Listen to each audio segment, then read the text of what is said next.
오늘 함께 보실 성경 말씀은 예레미야서 41장 1절부터 18절 말씀입니다. 오늘 주신 말씀을 함께 살펴보도록 하겠습니다. 일곱째 달에 왕의 종친 엘리사마의 손자요 느다냐의 아들로서 왕의 장관인 이스마엘이 10사람과 함께 미스바로 가서 아이감의 아들 그다랴에게 이르러 미스바에서 함께 떡을 먹다가 느다냐의 아들 이스마엘과 그와 함께 있던 10사람이 일어나서 바벨론의 왕의 그 땅을 위임했던 사반의 손자 아이감의 아들 그다랴를 칼로 쳐 죽였고, 이스마엘이 또 미스바에서 그다랴와 함께 있던 모든 유다 사람과 거기에 있는 갈대아 군사를 죽였더라. 그가 그다랴를 죽인 지 이틀이 되었어도 이를 아는 사람이 없었더라. 그때 사람 80명이 자기들의 수염을 깎고 옷을 찢고 몸에 상처를 내고 손에 소재물과 유향을 가지고 세겜과 실로와 사마리아로부터 와서 여호와의 성전으로 나아가려 한지라. 느다냐의 아들 이스마엘이 그들을 영접하러 미스바에서 나와 울면서 가다가 그들을 만나 아이감의 아들 그다랴에게로 가자 하더라. 그들이 성읍 중앙에 이를 때 느다냐의 아들 이스마엘이 자기와 함께 있던 사람들과 더불어 그들을 죽여 구덩이 가운데 던지니라. 그 중에 10사람은 이스마엘에게 이르기를 우리가 밀과 보리와 기름과 꿀을 밭에 감추었으니 우리를 죽이지 말라 하니 그가 그치고 그들을 그의 형제와 마찬가지로 죽이지 아니하였더라. 이스마엘이 그다랴에게 속한 사람들을 죽이고 그 시체를 던진 구덩이는 아사 왕이 이스라엘의 바아사 왕을 두려워하여 팠던 것이라.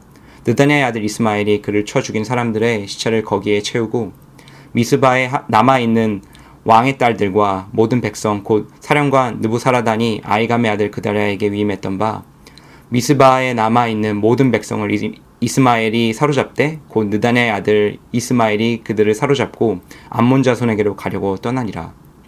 가레야의 아들 요하난과 그와 함께 있는 모든 군 지휘관이 느다냐의 아들 이스마엘이 향한 모든 악을 듣고 모든 사람을 데리고 느다냐의 아들 이스마엘과 싸우러 가다가 기브온 큰 물가에서 그를 만나매 이스마엘과 함께 있던 모든 백성이 가레야의 아들 요하난과 그와 함께 있던 모든 군 지휘관을 보고 기뻐한지라. 이에 미스바에서 이스마엘이 사로잡은 그 모든 백성이 돌이켜 가레야의 아들 요하난에게로 돌아가니 느다냐의 아들 이스마엘이 8사람과 함께 요하난을 피하여 암몬 자손에게로 가니라. 가레야의 아들 요하난과 그와 함께 있던 모든 군 지휘관이 느다냐의 아들 이스마엘이 아이감의 아들 그다랴를 죽이고 미스바에서 잡아간 모든 남은 백성 곧 군사와 여자와 요아와 내시를 기브온에서 빼앗아 가지고 돌아와서 애굽으로 가려고 떠나 베들레헴 근처에 있는 게롯기맘에 머물렀으니 이는 느다냐의 아들 이스마엘이 바벨론의 왕이 그 땅을 위임한 아이감의 아들 그다랴를 죽였으므로 그들이 갈대아 사람을 두려워함이었더라. 아멘. 주신 말씀을 생각하며 함께 묵상하는 시간을 갖도록 하겠습니다.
말씀을 나눔에 앞서 기도하겠습니다. 하나님 아버지, 오늘도 가난한 심령과 겸손의 마음 가운데 주님의 말씀으로 나오길 원합니다.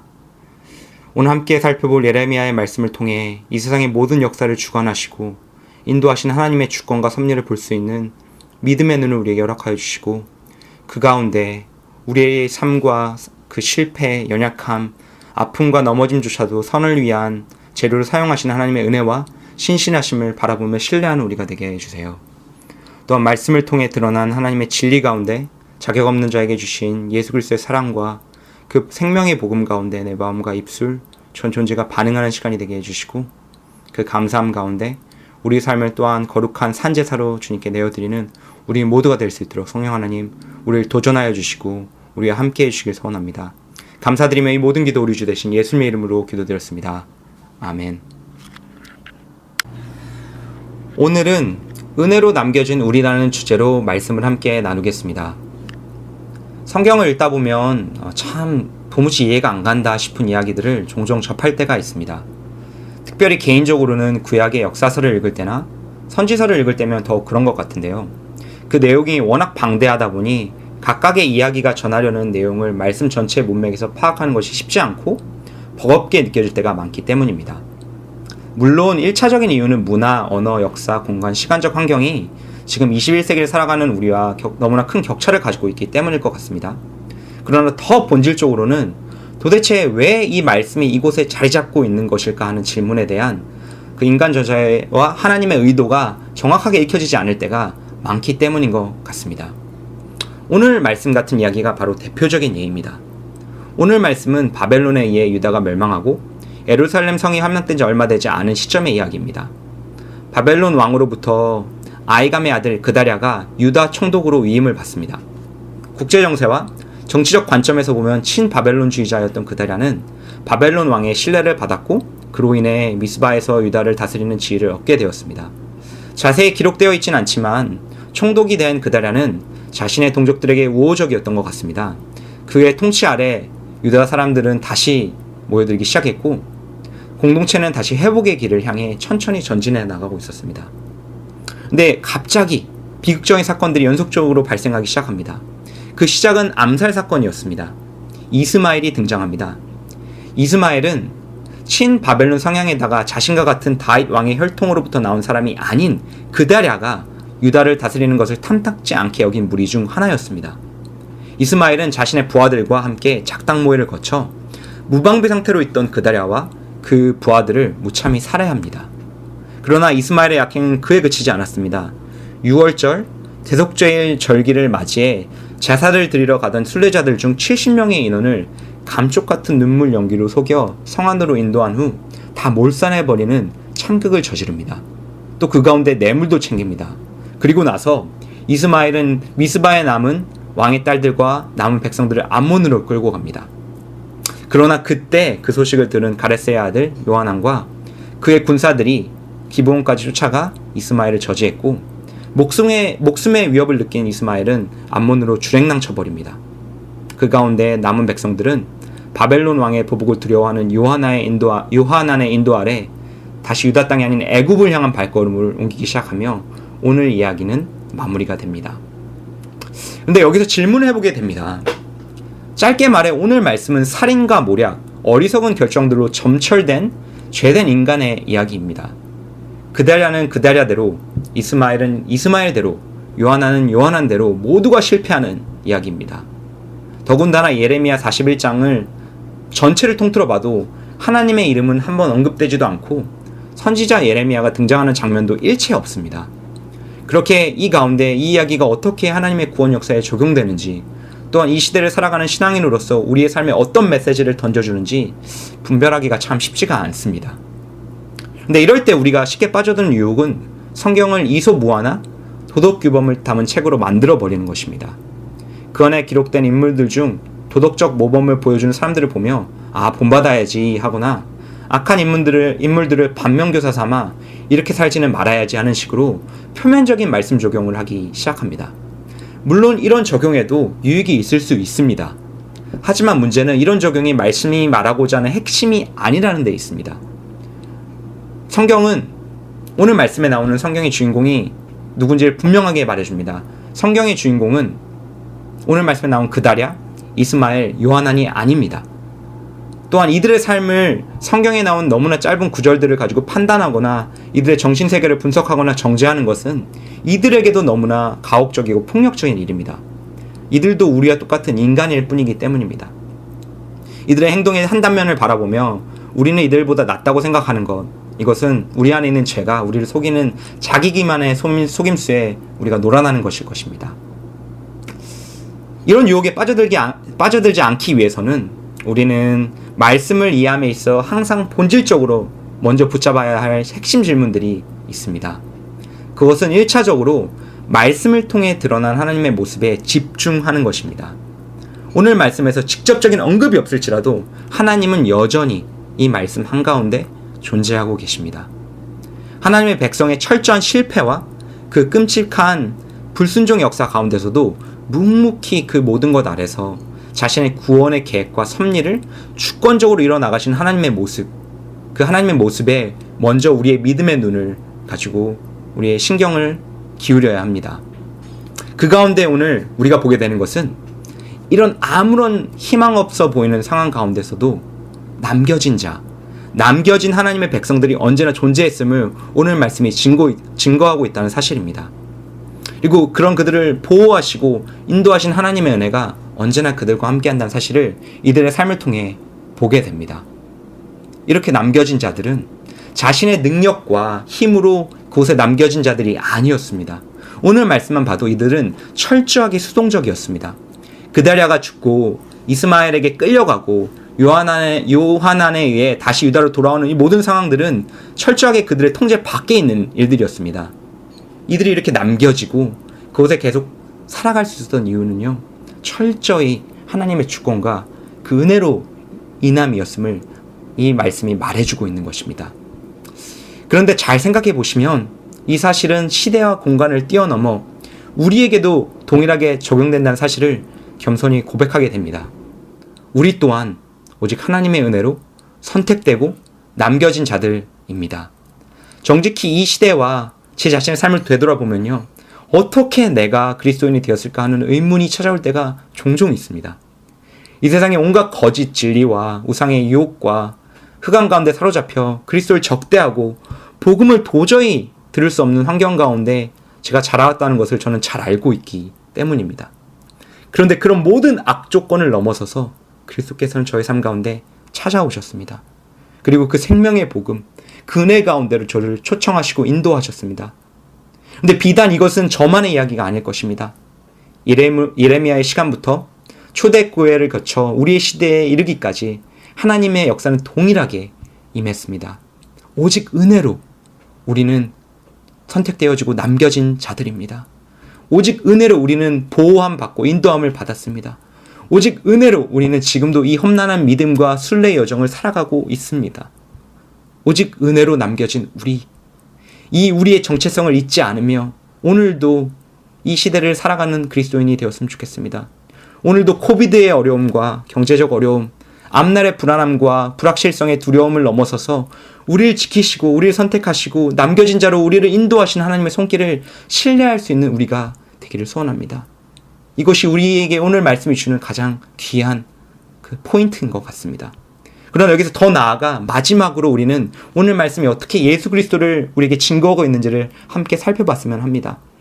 왜냐하면 모든 성경은 예수 그리스도에 대해 증거하고 있으며 예수님이야말로 오늘 살아가는 우리에게 가장 필요한 생명의 떡이 되시기 때문입니다.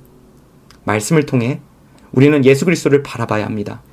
오늘 말씀에서도 이스마엘이라는 다윗 왕과 다윗 혈통의 후손에서 난 자가 하나님의 백성에게 어떤 악행을 저질렀는지를 우리는 보게 됩니다.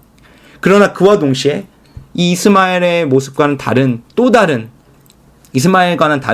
다윗 왕가의 후손이신 한 분이 우리 마음 가운데 상기되어집니다. 그분은 바로 예수 그리스도이십니다. 힘과 정치적 책략, 배반과 모략으로 왕자를 차지하려고 했던 이스마엘과는 극명히 대비되는 모습으로 우리 주 대신 예수 그리스도께서는 겸손 가운데 십자가에 죽기까지 끝까지 순종하심으로 자신의 백성들을 구원하셨습니다. 자신의 왕들을 죽이는 것이 아니라 자신의 양들을 위해 스스로 목숨을 내어 던지시는 모습으로, 그 선한 목자의 모습으로 우리를 찾아오셨습니다. 그리고 그 가운데 우리를 자신의 소유 삼으시고 성령 하나님을 보내셔서 우리와 늘 동행하시며 우리를 위해 지금도 하나님 우편의 보좌에 앉아서 중보하고 계시다고 하는 말씀을 우리는 기억해 보게 됩니다. 은혜로 남겨진 우리에게 희망이 있는 이유가 바로 여기에 있습니다. 우리가 끝까지 은혜 가운데 남겨지고 승리할 것을 확신한 이유가 무엇입니까? 그것은 바로 우리가 예수님의 핏값으로 사신 그분의 양들이자 그분의 백성이기 때문입니다. 우리가 잘 아는 요한복음 말씀에서 예수님께서는 이렇게 말씀하셨습니다. 아버지께서 나에게 준 그 양 한 마리도 난 놓치지 않고 다 아버지께로 인도할 것이다. 이 말씀이 우리에게 희망이 있는 이유입니다. 어려운 시기를 살아가고 있는 우리 모든 성도들에게 다시 한번 권면하고 싶습니다. 예수 그리스도께 우리의 마음에 믿음에 초점을 두십시오. 그리고 그 가운데서 오늘도 우리를 지키시고 남겨진 자의 가운데 그 은혜로 우리를 인도하시는 하나님의 은혜가 우리 마음 가운데 능력이 되고 또한 위로가 되는 하루가 되길 소원합니다. 오늘 주신 말씀 생각하시면서 함께 기도하도록 하겠습니다. 함께 기도하겠습니다. 첫 번째로 함께 나누고 싶은 기도 제목은요, 우리에게 주신 구원의 은혜를 우리가 늘 기억하며 감사함 가운데 살아가는 우리가 되게 해달라고 함께 기도하였으면 좋겠습니다. 우리에게 주어진 이 남겨진 자의 은혜, 그 은혜로 인함으로 말미암아 우리가 하나님의 백성이 되었고 또 이 어려운 상황과 이 시대를 살아갈 수 있음을 겸손히 고백하는 우리가 되게 되는 시간이 되었으면 좋겠고, 또한 그 가운데서 우리의 삶의 목자 되신 그리스도를 바라보며 그분께 온전히 초점을 두며 살아가는 우리의 삶이 되게 해달라고 함께 기도하였으면 좋겠습니다. 함께 기도하시겠습니다.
더 나아가 두 번째로 교회를 위해 함께 기도하였으면 좋겠습니다.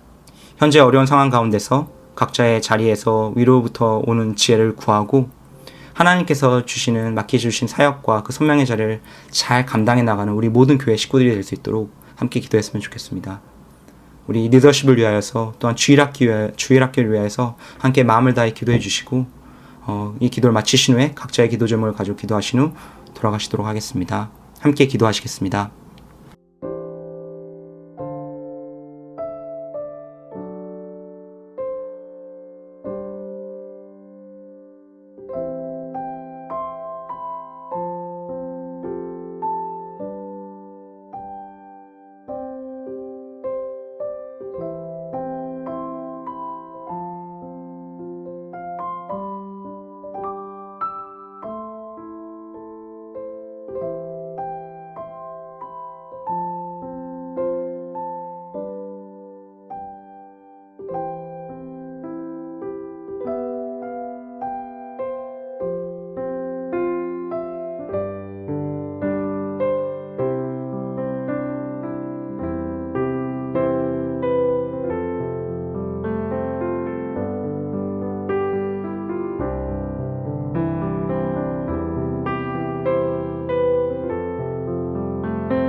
니다